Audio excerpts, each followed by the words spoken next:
और मेरे सामने बैठे हुए विधानसभा के कोने कोने से आए हुए मोहतरम बुजुर्गों, नौजवान साथियों और कुछ माँ बहन भी हमारी दिखाई दे रही माँ और बहनों, और यहाँ मौजूद गायक मंडली के कलाकार, सम्मानित प्रेस मीडिया के हमारे सम्मानित साथी और सभी सम्मानित साथियों, अभी बहुत सारे वक्ताओं ने अपनी बात रखी और उन्होंने जो आजकल के हालात हैं, चुनावी हालात पर भी, केंद्र प्रदेश में जो सरकार चल रही है उसके ऊपर भी, और बहुजन समाज पार्टी के 4 बार के शासन के बारे में भी अपने अपने विचार रखे। मैं सबसे पहले आप लोगों ने इस प्रोग्राम को सफल बनाने के लिए, यहां से अपना प्रत्याशी जिताने के लिए और बहुजन समाज पार्टी के झंडे को बुलंद करने के लिए और 5वीं बार उत्तर प्रदेश में आदरणीय बहन कुमारी मायावती जी को मुख्यमंत्री बनाने के लिए जो आपने अपना कीमती समय दिया, उसके लिए मैं अपनी तरफ से, अपने साथियों की तरफ से, एक साथी का तहे दिल से शुक्रिया अदा करता हूं, आभार व्यक्त करता हूं। और सम्मानित साथियों, आज हम आप लोगों के बीच में अपने नेता आदरणीय बहन कुमारी मायावती जी का पैगाम लेकर आए हैं, और वो पैगाम आप लोगों के बीच में रखूं, उससे पहले थोड़ा सा आप लोगों के बीच में अपनी बात रखना चाहूंगा और फिर वो पैगाम आप लोगों के बीच में रखूंगा। तो मैं आप लोगों को बताना चाहता हूं कि बहुजन समाज पार्टी के साथ साथ एक मिशन है, और इस देश में रहने वाले कमजोर, मजलूम, बेसहारा लोग, चाहे वो किसी भी समाज से ताल्लुक रखते हैं, चाहे वो पिछड़े समाज के लोग हैं, चाहे वो दलित समाज के लोग हैं, चाहे वो प्रकाश के गरीब भाई हैं, चाहे मुस्लिम समाज के लोग हैं, जो 88-90% लोग हैं, उनकी लड़ाई बहुजन समाज पार्टी लड़ रही है। और उन सबके लिए हमारी नेता आदरणीय बहन कुमारी मायावती जी का एक पैगाम है, और वो 2 लाइन में आपके बीच में वो पैगाम रखूंगा कि क्या पैगाम है इस देश में रहने वाले सर्व समाज के गरीब भाइयों के लिए, इस देश में रहने वाले दलितों के, पिछड़ों के, मुसलमानों के, प्रकार के गरीब भाइयों के लिए क्या पैगाम है। मैं 2 लाइन में आपके बीच में रखूंगा। पैगाम हमारे नेता का है, हर एक कार्यकर्ता के लिए, हर व्यक्ति के लिए, कि हयात लेके चलो, कायनात लेके चलो, हयात लेके चलो, कायनात लेके चलो, चलो तो सारे जमाने को साथ लेके चलो, चलो तो सारे जमाने को साथ लेके चलो। यह है बहुजन समाज पार्टी का पैगाम, आदरणीय बहन कुमारी मायावती जी का पैगाम। और आज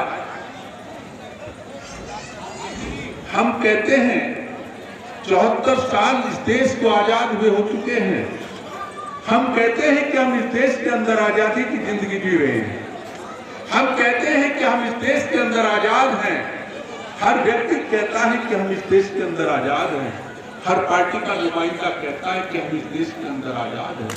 लेकिन ये आजादी मात्र चंद लोगों को मिली है, और उन लोगों को मिली है जिनका इस आजादी में कोई सहयोग नहीं था।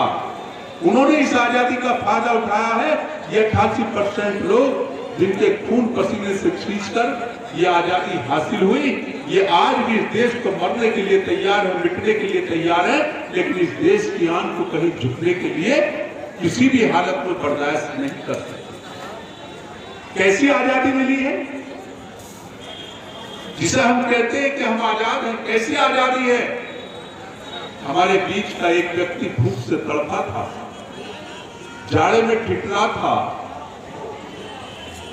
बेहोशी की हालत में सड़क पर उल्टा पड़ा था। पलटकर देखा तो उसके सीने पे लिखा था, सारे जहां सच्चा हिंदुस्तान हमारा, सारे जहां सच्चा हिंदुस्तान। मेरे भाइयों, मेरे दोस्तों, ऐसी आजादी हमें मिली है, लेकिन हम अपने देश के लिए हर तरीके से कुर्बान रहे। इस आजादी को हासिल करने के लिए किसी एक व्यक्ति की कुर्बानी नहीं थी, किसी एक समाज की कुर्बानी नहीं थी, बल्कि इस देश में रहने वाले हर समाज के महापुरुषों ने अपनी जान की बाजी लगाकर इस देश को आजाद कराया। हर समाज के नौजवान साथियों ने अपना खून बहाकर इस देश को आजाद कराया था। हर समाज की माओं और बहनों ने अपने गोद सोनी करके इस देश को आजाद कराया। किस लिए आजाद कराया था? कि हम इस देश के अंदर आजादी की जिंदगी जिएंगे, हमें इस देश के अंदर हमारे अधिकार मिलेंगे, हमें इस देश के अंदर बराबरी का दर्जा मिलेगा, हमें इस देश के अंदर इज्जत और सम्मान मिलेगा, हमें इस देश के अंदर रोटी कपड़ा और मकान मिलेगा। परंतु आजादी के 74 साल में चंद लोगों को इस आजादी का फायदा पहुंचा। आज भी 88-90% लोग आजादी से पहले जैसे जिंदगी गुजारते थे ऐसी जिंदगी गुजारते हैं। 74 साल की आजादी के बाद आज भी रिकॉर्ड उठाकर देखो तो इस देश के अंदर 10 करोड़ लोग ऐसे हैं जिनके रहने के लिए मकान नहीं है, सर छुपाने के लिए जगह नहीं है। जो बहुजन समाज पार्टी लड़ाई लड़ रही है, किस बात की लड़ाई लड़ रही है? सर छुपाने के लिए जगह नहीं है। वो अपनी रात कहाँ गुजारते हैं? सड़क के किनारे पर, रेल के प्लेटफार्म पर, झुग्गी झोंपड़ियों के अंदर, पुलों के नीचे। और एक तरफ वो लोग हैं जिन्होंने इस आजादी का फायदा उठाया। अगर अपने घर में कोई जानवर भी पालते हैं, कुत्ता भी पालते हैं, तो उससे अलग से बेडरूम बनाया जाता है। मेरे भाइयों, मेरे दोस्तों, एक तरफ 10 करोड़ लोगों के रहने के लिए मकान नहीं है, सर छुपाने के लिए जगह नहीं है, और एक तरफ एक जानवर के लिए अलग से बेडरूम बनाया जा रहा। हम कहते हैं हम इस देश के अंदर आ रहे हैं। ये कैसी आजादी है? आज बहुजन समाज पार्टी इसी बात की लड़ाई लड़ रही है। बहुजन समाज पार्टी का कहना है कि ठीक है, उनके पास बड़ी बड़ी कोठी है, बड़े बड़े महल हैं, हमें उनके महलों से कोई लेना देना नहीं है। हम ये चाहते हैं कि इस देश के अंदर 10 करोड़ लोग और जो बेघर से बेघर हैं उनके घरों की व्यवस्था होनी चाहिए। ये लड़ाई बहुजन समाज पार्टी। आज 12 करोड़ लोग ऐसे हैं, जब दिन निकलता है तो इंतजार करते हैं कि हमारे बच्चों के खाने पीने के लिए कहां से आएगा, कहां से हमारे बच्चों का पालन पोषण होगा। खड़े हो जाते हैं शहर की सड़कों पर, शहर के चौराहों पर खड़े हो जाते हैं, इंतजार करते हैं मजदूरी का। अगर मजदूरी लग जाती है तो बच्चों का भी पालन पोषण हो जाता है, अगर मजदूरी नहीं लगती तो बच्चे भी भूखे पेट सो जाते हैं। और एक तरफ वो लोग हैं जिन्होंने इस आजादी का फायदा उठाया। अगर एक टाइम का भोजन करते, एक टाइम का खाना खाते हैं तो 10-12 हजार रुपए का खर्च आता है। मेरे भाइयों, मेरे दोस्तों, एक तरफ हम कहते हैं कि हम इस देश के अंदर आ जाए, एक तरफ 12 करोड़ लोग, उनके बच्चे भूखे पेट सो जाते हैं, और एक तरफ एक व्यक्ति 12,000 का 10,000 का भोजन करता है। हम कहते हैं कि हम इस देश के अंदर आ जाए। आज ये बहुजन समाज पार्टी इसी बात की लड़ाई लड़ रही है। बहुजन समाज पार्टी का कहना है कि 10,000 का करे, 15 का करे, 20 का करे, उनके भोजन से कोई ऐतराज नहीं। हम ये चाहते हैं कि इस देश के अंदर 12 करोड़ लोग, उनके बच्चे जो भूखे पेट सो जाते हैं, उनको भी भोजन की व्यवस्था होनी चाहिए। ये लड़ाई बहुजन समाज की। इसलिए मेरी आप लोगों से गुजारिश है, जो हमारे सर्व समाज के भाई बैठे हैं,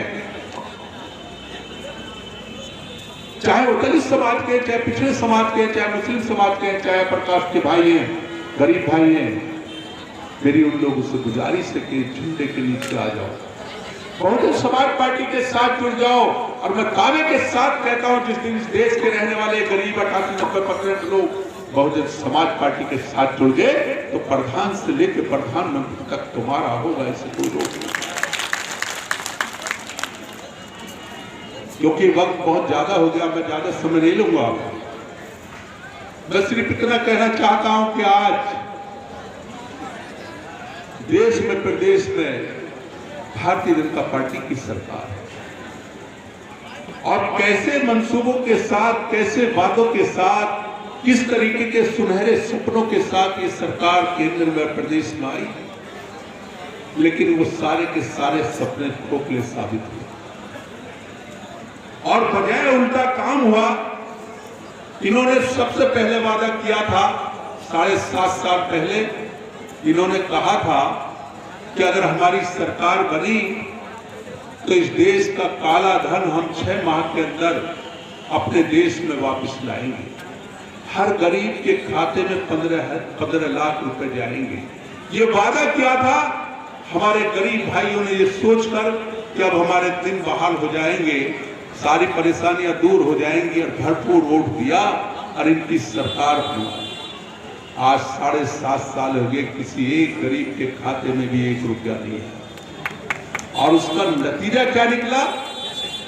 7 साल में क्या नतीजा निकला?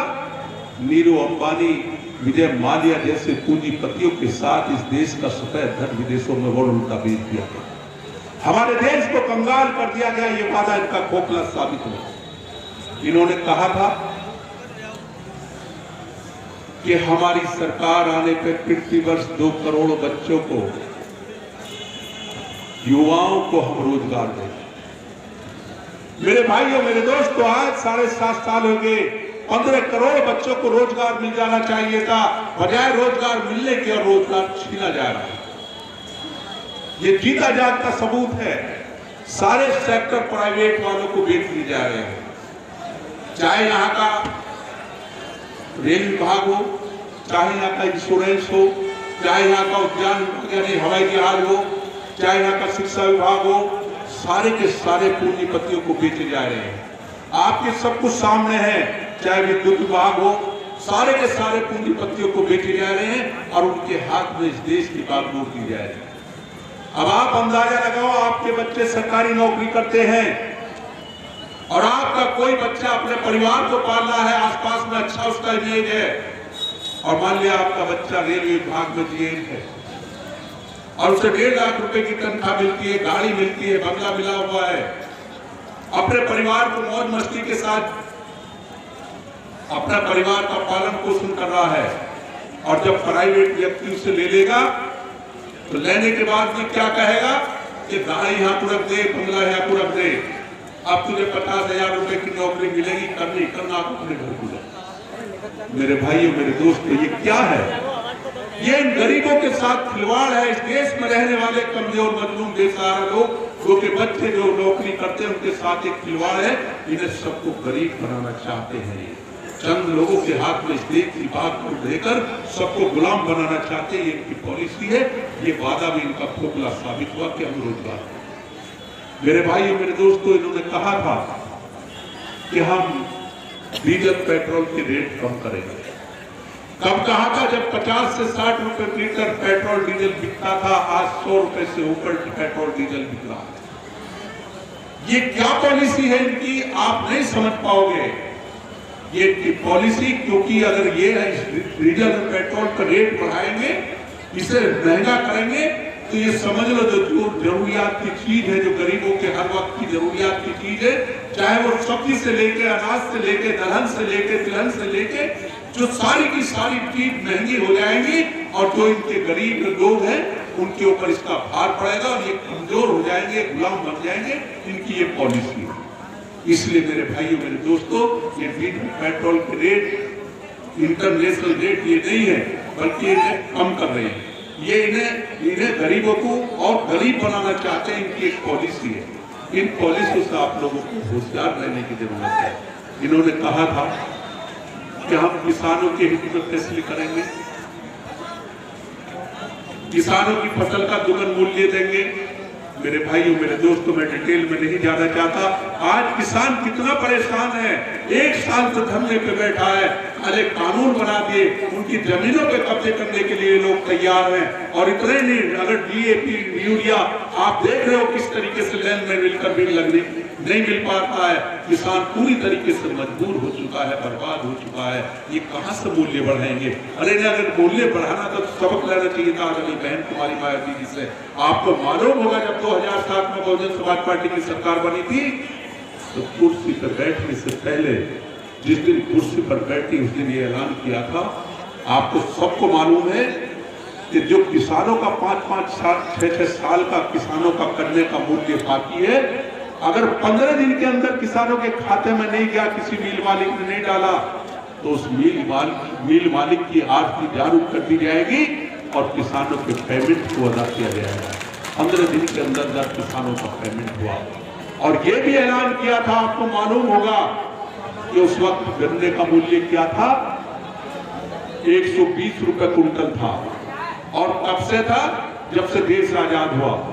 यानी 65 साल में 120 रुपए गन्ने का मूल्य था। और 2007 से लेकर 2012 तक उस मूल्य को बढ़ाकर आदरणीय बहन कुमारी मायावती जी ने 250 रुपए कुंटल करने का काम किया। अब आगे से डबल से भी ज्यादा करने का काम किया। अगर सबक लेना है तो आदरणीय बहन जी से साथ साथ ये भी ऐलान कर दिया कि किसान के गन्ने का पेमेंट किसान सेंटर पर जब गन्ना पड़ जाएगा तो 15 दिन के अंदर उसके खाते में पहुंच जाना चाहिए। अगर किसी मिल मालिक ने लापरवाही की तो सजा के लिए तैयार रहे, ये ऐलान भी आदरणीय बहन कुमारी मायावती। मेरे भाइयों, मेरे दोस्तों, इतना ही नहीं, आज ये कहते हैं कि हम महिलाओं की सुरक्षा करेंगे, अपने बायलॉज में कहते हैं, और आज क्या हालत है, अगर दिन के 12 बजे कोई महिला चली जाए तो उसे भरोसा नहीं कि वो घर इज्जत के साथ लौटेगी। अरे आदरणीय बहन कुमारी मायावती जी के शासन में अगर कोई महिला रात के 12 बजे भी जाती थी तो वो अपने घर महफूज आती थी, किसी की हिम्मत नहीं होती थी कि उसे कोई टच करे। आज इस सांप्रदायिकता फैलाएंगे, अभी पाकिस्तान का नाम लेते हैं, कभी अफगानिस्तान का नाम लेते हैं, कभी मुसलमान का नाम लेते हैं, आज फैलाएंगे, भाईचारे को खत्म कर दिया। मेरे भाइयों, मेरे दोस्तों, इसका मकसद सिर्फ चंद लोगों के हाथ में इस देश को सौंपना, बाकी को गुलाम बनाना है। इनकी बातों में बताना। आदरणीय बहन कुमारी मायावती जी का आपने शासन देखा है, जब भी उत्तर प्रदेश के अंदर बहुजन समाज पार्टी की सरकार रही, कोई हिंदू मुस्लिम दंगा नहीं हुआ, किसी हिंदू भाई की जान गई न मुसलमान भाई की जान गई। और आपको मालूम होगा 30 सितंबर 2010 जब बाबरी मस्जिद राम जन्मभूमि का फैसला आना था, फैसला कहाँ आ रहा था? उत्तर प्रदेश में, लखनऊ बेंच से फैसला आ रहा था, पूरे देश में सन्नाटा था, आसपास के सूबे बंद कर दिए गए।